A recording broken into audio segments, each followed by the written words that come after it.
This is Johnny Dosco. Stay tuned for another Scoresheet podcast. Holy Kadelka! Hello and welcome to another Scoresheet podcast. I'm very happy to say we have Joe Sheehan as a guest today. Joe's got a newsletter. He was one of the founders of Baseball Prospectus. You can see him on SI and SI.com. He does Major League Baseball Network stuff. How are you today, Joe? Good, Jeff, but it's 20 degrees here. I'm ready for baseball to come back, some warm weather, some bats, some balls. I'm ready for the season to start. Well, you know, you're a baseball guy. You should be down in Florida in the sunshine watching spring training. You know, I think that a lot of spring training trips, they tend to be junkets. I've done spring training. I used to do it a lot when I lived in LA. I'd go do the Phoenix trip, and it's fun and all. But I think the ratio of news gatherers to news makers is a little high, particularly early in spring training. If you follow any of these guys on Twitter now, we get a lot of, well, they're taking infield practice. Well, they're taking pop-up practice. I think that it's more of a junket than it is necessarily a news gathering exercise. So, yeah, it'd be fun to go down there, and I may take a trip before the month is out. But I don't know if I could do 7 weeks in Florida. I'm not a Florida guy. No, the weather's nice, but that'd be a long time. Well, you've always, throughout your career, talked about the small sample size problem, and spring training is certainly like that. These guys are making decisions based on 1 week's worth of games sometimes. But it's not just the small sample size, it's the varied competition. I mean, from one inning to the next, you could be going from facing a legitimate major league pitcher trying his best to a kid from AA who's been told to go work on his cutter for an inning. When you take away the motivation of winning the games, and as much as teams will pay lip service to it, nobody cares what you do in March. What was it? The Blue Jays last year had some ridiculous winning streak to end March. And how did their season turn out? So there's really not a lot of correlation. Spring training is about working on things. So when you're in situations where you're up against pitchers who are working on stuff, it's hard to really measure how good a player is. And you'll see a lot of this where decisions will get made on spring training performance. And we really need to just be ignoring spring training performance. I want to say the only study that was ever done was at Stats Inc., Jeff, and you might remember this, where they actually checked and they found that guys who had a much higher slugging percentage than they'd had in their prior careers tended to go on to big years. Now, I guess it worked out. I guess there was a correlation there. But I kept thinking about, if you're in spring training in Arizona, like the baseline slugging percentage in Arizona, because of the heat, the thin air, the altitude, tends to be so high, it feels like that would queer the results. But I guess it worked. I remember reading something about that it could project maybe a young guy got stronger. But so you're definitely one of those folks who says that you should definitely not draft a guy in your fantasy team just because he's hitting 380 in the first 2 weeks of spring training. I almost use misinformation isn't what I would say, but what you have to do is look to see what the player's manager is doing based off of that performance. In other words, if the manager is going to play him off of that, you can use that information. Maybe you draft a guy so that you can trade him early in the season. You know, it's nice if you're the guy who drafts Chris Shelton and then flips him a month into the year before Chris Shelton goes all pumpkin like he does. You know, if you can find that guy based on spring training, more power to you. I think the most important things we do learn in spring training tend to be more on the scouting or reported side. And I know I kind of talked about it being a junket and all, but you can learn things, you know, to have players change certain things. It's not always going to correlate to what happens in the season, but guys can pick up velocity, guys can pick up new pitches, guys can take new approaches. Some of that is going to come through in the stats, but more you're going to get it from the reporting and what the manager is saying. The other thing to watch for is role changes. Particularly the last 2 weeks of spring, I want to see how a manager is setting his lineup. I want to see how a manager is using his bullpen. Because up until then, managers aren't really thinking in those terms, like who's my 7th, 8th inning, 9th guys. But that last week, you start to see them run it a little bit more like a baseball team. So particularly if you're looking at, and this obviously doesn't matter for Scoresheet so much as it does some other games, but if you want to try to figure out who the closer is for a team, watch that last week of spring training. If you're trying to figure out where a guy's going to hit, and there's a big difference between a guy hitting second and a guy hitting 7th in a lot of fantasy games, watch those lineups the last week of spring training. Yeah. No, I liked what you said earlier about drafting a guy to trade him. I've been telling people that about starting pitchers for years now, that, well, even if you think you have enough starting pitchers, draft another one, because you can always trade him come April or May to somebody that's got pitcher injuries. Well, certainly that's one of the things that I had to learn in playing Scoresheet years ago when I played Murphy, which is a large league. It's one of the longest. I think it's one of the longest running leagues that you guys have. I tended to get killed because I just wasn't drafting enough starting pitching. And as I played Scoresheet, I've learned that you really have to make sure you've got that depth, because the gap between – I think what Scoresheet does a really good job of modeling is the concept of replacement level. So the drop-off between a guy who's below average but at least takes the mound and what you get if you don't have anybody accurately reflects real life in a way that you're not going to get in a lot of other formats. So, yeah, you have to actually have that depth in starting pitching. That's very important. Playing time is important. Even if it's below average but above replacement level, it's better to have a guy getting 30 at-bats a week than trying to fill that from the AAA pool. Yeah, no, even I know we've got customers that tend not to draft backup catchers because they're so bad, but in Scoresheet, if you don't have a real catcher getting at-bats in a game, we give you that anonymous AAA catcher. He hits like 150 with no extra base hits whatsoever. So even the worst major league catcher over 30 at-bats is going to help you out a lot more than a guy hitting 150 with no power at all. Well, the Yankees are going to test that this year with Francisco Cervelli and Chris Stewart. So we might actually get a good real-life example of what AAA catcher looks like in New York. Yeah, I think you Yankee fans back there this might not be the greatest year for the Yankees ever. It's interesting. They're just trying to transition from what you might call the late Jeter period with the big signings back in 2009, Teixeira, Sabathia, Burnett, that last big burst of spending money. Now with the new collective bargaining agreement, there's such an emphasis on getting under the luxury tax threshold one time because the penalties for repeat offenders are so steep that it's created a real incentive. So they haven't wanted to spend money. They know they have a crop of prospects that's going to be coming up in around 2015. You look at a Gary Sanchez, you look at a Slade Heathcott, a Mason Williams. But so you've got this gap where the farm system doesn't really have a lot to produce. They don't want to spend a lot of money at the major league level. And the team at the major league level is old, a little bit injury prone, and a little bit flawed. And I think they're just trying to get through these next 2 years. Now, the difference with the Yankees and everybody else is that if you say to a team, you're going to average 85 wins a year the next couple of years and be in the wild card race, 15, 18 teams would take that. The problem is the Yankees, that's a disaster for them. And I think they've got to get out of that mindset. I think if you want to stay off that wheel, you got to say, look, we're not going to spend the money, we're not going to get older, and we're going to kind of be in place to have a better team in 2015. It's tough when you're trying to sell tickets for $1,000 a pop, but I think that's where this organization is right now. And you have to commit to that because if you get back on that cycle that we saw with the Orioles or the Astros or even the Mets at times where you're signing stopgap free agents, you can really screw yourself up for a decade. Yeah, you can, like you said, mention the Astros. Yeah, I think it'll be interesting. The Dodgers are kind of trying that old Yankee approach of spend $1 gazillion. It'll be a little interesting to see how well that works out for them this year.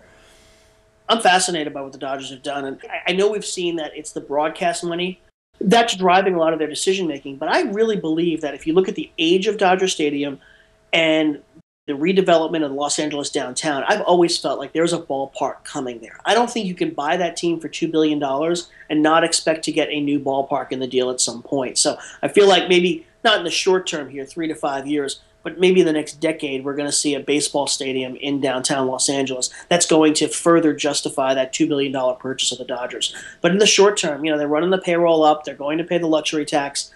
I know that you're a little bit biased here, but I'm curious to what you think about what they've done because I look at the team right now and I don't know that they're better than the Diamondbacks. I don't know that they're better than the Giants going into this year.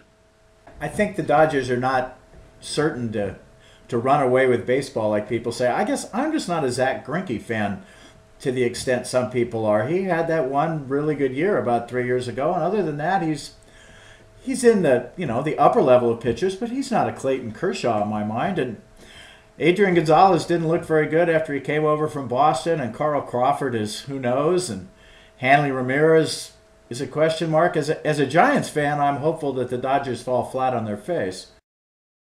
Well, the expensive guys, I think Gonzalez will be a good player. I think Crawford's going to bounce back, actually have a strong year.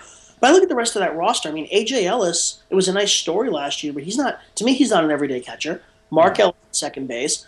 Who knows what they're going to do on the left side of that infield. I mean, is Hanley Ramirez going to play shortstop? And if you have Ramirez and Luis Cruz or Ramirez and Juan Uribe, you've got defensive issues. If you play D. Gordon, you've got offensive issues. What are they going to get out of Andre Ethier, who they're now spending $15 million on? There's just a lot of holes, so that even if the Gonzalez, Ramirez, Crawford, Greinke parts work out, It's the rest of the roster I'm just not sold on. Now, they might go out in July and go out and get whatever they want because they're willing to spend for it. But I got to tell you, I see a lot of holes in this team. And we're still 6 weeks from doing predictions, but I'm going to have to sit down and really take a look at the Padres, who are like the opposite of the Dodgers in that they have all of these young guys with upside versus, an expensive team where there's a lot more downside. And, Bud Black in the dugout, I love what Bud Black does. I think bringing in the fences could be good for Yonder Alonso, for Nick Hudley, for Chase Headley. I think the Padres are a more interesting team, if not necessarily better than the Dodgers are. You mentioned bringing in the fences. I think park effects are something that not all fantasy leaguers, of course, really have time to study park effects for 30 teams. But, if the Padres move their fences in 10, 15 feet, they do have some young sluggers that are suddenly liable to really benefit from that. What it'll do is it'll change the shape of performance as much as it'll change the value of performance. Because remember, you move the fences in, you move them in from both your pitchers and your hitters, so all of a sudden Edinson Volquez might not look as good, but Yonder Alonso might pick up 10 home runs. A guy like Will Venable might pick up some counting stats. The shape of the performance will change, not necessarily the value of the performance. One of the things that you learn doing this is that you really only should worry about, or at least this is how I look at it, Jeff. You might feel differently. I want to worry about park effects at the extremes. I want to worry about guys that are going to Safeco, Petco, AT&T, particularly for left-handed hitters. Right. At the other end of it, I want to know about guys going to Arlington or Coors. But really, in that great middle, I don't worry about it so much. The difference between playing in Tiger Stadium in Anaheim or playing in U.S. Cellular versus Yankee Stadium, those things matter, but it's really the parks at the extremes because that's where you get the greatest changes in performance. And particularly in an off-season. We talked about this a lot last year with remember the trade of Matt Latos to the Reds. Right, I remember that. I thought that would change the shape of Latos' performance. And Latos actually, to his credit, he outpitched the ballpark. He actually had a very strong year last year.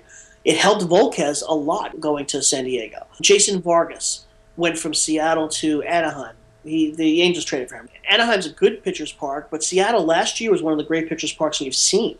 You had a good pitcher's park with what they got historically cold weather for like 3 months. You take a guy like Vargas and you move him into even a slightly better hitter's park, that's going to change his numbers. These are the reasons, when you're talking about the guys on the extremes, that's where you really want to watch. Michael Young going from Arlington to Philadelphia, that might not hurt him all that much because Philly's a pretty good hitter's park. But when you're talking about guys going from one end of the spectrum to the other, that's the important thing, particularly when you're projecting forward, even when you're putting together a keeper list. A guy's value, particularly in these leagues that have fairly small keeper lists, the line between I'm keeping this guy and I'm not could come down to did he change from a good park to a bad park. That's a very good point. Well, switching subject a little bit, back to Andy Eath here. I got your newsletter. For those of you who don't know, Joe writes a newsletter during the year. He sends out about 200 newsletters during the year, so you get one every other day or a little more. And the one I got this morning mentioned Ethier and how they signed him to a contract based on 1 or 2 hot months. And I've talked quite a bit in these podcasts about these post-hype players, the guys like Alex Gordon, who came up, was hyped strongly, really struggled for 2 or 3 years, and then whoever was smart enough to draft him a couple years ago when he finally lived up potential is, of course, benefited greatly. You took a little different slant on it, and instead of just fantasy drafts, you talked about the contracts some of these guys are signing. It's funny, about 4 years ago, maybe it was 5 years ago, it was one of my last years at Prospectus, and I came up, I thought I was so smart, I was like, I'm going to write about a concept called post-hype sleepers. I'm going to find all these guys that got a bunch of hype and then we're bad. I'm going to focus. So I write this article, and Corey Schwartz tells me that he had mentioned it. I guess John Benson had mentioned it. It turns out that post-hype sleepers were actually part of the Crusades 1,000 years ago. So here I am thinking I'd invented a great fantasy concept, and guys who actually know fantasy have been talking about it for years. So you mentioned it here. The article I wrote today talked about, what we see a lot of this. Andre Ethier and Adam Jones last year got off to great starts, and their teams signed into these really expensive extensions. And the extension seemed as much based on the hot start, when the hot start wasn't really connected to what the player is. And if you look at what Jones and Ethier did after they signed, they basically went back to being the same players that they'd always been. And I don't think teams do enough of trying to sign guys on the low end. The example I used last year at the time was Jason Hayward. Jason Hayward, good rookie year, bad sophomore year, was off to a bad start last year. Why weren't the Braves trying to sign Jason Hayward to a 5-year deal when his value was low? Jason Hayward went out and had 4 great months, and all of a sudden, if you want to sign him, you have to pay through the nose. And I think that the skill that more teams need to develop is finding guys on that low side and saying, this guy hasn't hit really well, but we still believe in him and we can get him at a lower price. It's the difference between signing Alex Gordon in 2010 and signing Alex Gordon in 2011. And some of the names that, I talked on the thing about Peter Borges, who didn't play very much last year. He got squeezed on playing time, but he's such a great defensive center fielder, and I think he'll hit 270 with a little bit of pop if he plays. He'll be a 3 or 4 win player, and you might be able to get him now for much less because he only got 200 plate appearances last year. Desmond Jennings had an off year last year. The Rays have always been aggressive about signing young players. You look at Evan Longoria, you look at Matt Moore. The Rays be able to go to Jennings and say, can we work something out here without having to necessarily pay through the nose? Mitch Moreland in Texas, Logan Morrison in Florida. Older guys, Drew Stubbs now with the Indians, or Gordon Beckham with the White Sox. We don't think of these guys as, we want to lock them up for years, but that's the point. By the time somebody is that player, they're very expensive. Try to find the next guy. Try to find the guy who might be about to have that year that's going to make him expensive. And yeah, there's some risk involved. You might end up burning $10, $15 million. Before we went on the air, we were talking about Jonathan Sanchez. Jeff, my good friend Randy Gisarelli is the big Royals guy. Royals blogger, has been a friend of mine for 20 years. We got into it last year. I said, Jonathan Sanchez isn't pitching well. Why don't you lock him up for 2 years and see if you capture the upside for no money? And Jonathan Sanchez ended up being like the worst pitcher in baseball, and he got released. So it doesn't always work. But I'd rather risk $15 million on that than possibly have to spend $50 million on the same player after he has 2 good months. Yeah, well, the fact is, just like drafting players in fantasy, a general manager in real life, it's not always going to work. But if, like you just said, if you lose $10 million gambling on Jonathan Sanchez, but you save $50 million because you also gambled on Eric Hosmer a couple years ago, if you just hit on slightly more than half of those contracts, you're probably in the long run saving a lot of money.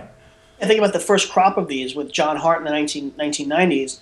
It didn't always work out. There was a Sandy Alomar deal in there. There was a Carlos Baerga deal in there. But it's portfolio management. If you sign enough of these, likely as not, you're going to work out. We just don't see teams do it as much later in guys' careers. Like I mentioned Beckham. Beckham's a 3+ guy now. You can get his peak. He's still just 26 years old.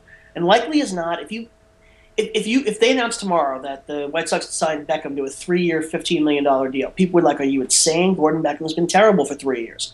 But you give yourself a second baseman who's going to be in maybe 2 at the low end, but actually has a little bit of upside to capture. I mentioned Drew Stubbs. Drew Stubbs, even in his bad years, has been a guy who steals 25 bases and play plus defense in center field. If he learns to hit right-handers, if he gets a little more contact, you're talking about a 3.5 to 4 win player. It's about locking in some upside in a spot where, there's so much money in the game now, and it's so hard to spend it. Teams can't spend in the draft anymore. They can't spend internationally. Everything there is prescribed. Free agency is it's all about the winner's curse at this point. It's very hard to make a good free agent investment. And then everybody knows how to do the Evan Longoria signing. So what's going to be the next thing? How are teams going to be able to spend their money in a way that gives them a chance to get positive return on a contract? And I think finding these, as you say, post-type sleepers is really the way to go. That's a concept been around for a while in the fantasy world. I think, like you've said in your newsletter, more GMs in real life need to kind of adopt that post-type sleeper. Speaking of your newsletter, I just got to say, I like everybody who spends all day long on a computer. I get a gazillion things come across my desk, and most of them go straight to the trash. Joe's newsletter is one of those things that no matter how busy I am, I stop, spend 10 minutes reading it. So I'm not sure if that's a good or a bad thing, Joe. I wish sometimes that I could ignore it for a little while. But for any of you who haven't tried it out, he's got a 1-month trial offer for $5 that you can try it for a month, and if you like it, he'll apply that $5. What is it? It's only $24.95 for a whole year, isn't it? $4.95 for a year. It's $2 a month, and I figure if I'm not worth $2 a month, I should just shut it down. So I hope people will check it out. But yeah, if you spend the $4.95 for the trial and you like it, just give me the extra $20 and you'll get it through the end of next January. It is a fixed period of time. You don't get it for 12 months rolling, and that just has to do with administrative reasons. But the newsletter runs through the end of January 2014. And, in the off season, I decide if I'm going to do it again next year. I really do think that the value is there for the money. I know a lot of people don't like to pay for content online, but if you're into baseball, you don't even have to be a stat head. Jeff, I think you'll vouch for this. I'm not, while I do have that, I put a lot of that into it. It's not a lot of formulas. I'm not nearly as smart as guys like Clay Davenport or Nate Silver. Even a guy like Dave Cameron handles the numbers better than I do. It's really for baseball fans of really any level. Yeah, the way I think of it is it's a mix of real baseball talk and fantasy talk. So sometimes the newsletter talks, really it's not overly fantasy relative, and sometimes it's all fantasy, but it's always interesting, which I like interesting stuff. And like you said, there's that whole idea of everything should be free on the internet. But in fact, the people that write on the internet have to make a living, and $2 a month is less than a cup of coffee a month at Starbucks. Like I said, give up 6 lattes a year and you've paid for me. And like I said, so $4.95, people check it out, joesheehan.com, joesheehanbaseball.blogspot.com, and at Joe_Sheehan on Twitter is really the best place to find out radio, TV, Sports Illustrated, all the different things that I'm doing. And plus you get to find out what a jerk I can be on Twitter. Yeah, well, you do like to argue, but that's what Twitter's for, right? Is these quick little 2-sentence arguments. I happen to think that in 140 characters, I'm actually relatively pithy. If I had to actually write 3 sentences at a time, I'd be in trouble. Yeah, well, it's good. Well, it's good talking to you, Joe, and good luck to your Scoresheet team this year, and hopefully we'll be chatting again soon. Sounds good, Jeff. Thanks a lot, buddy. All right, bye now.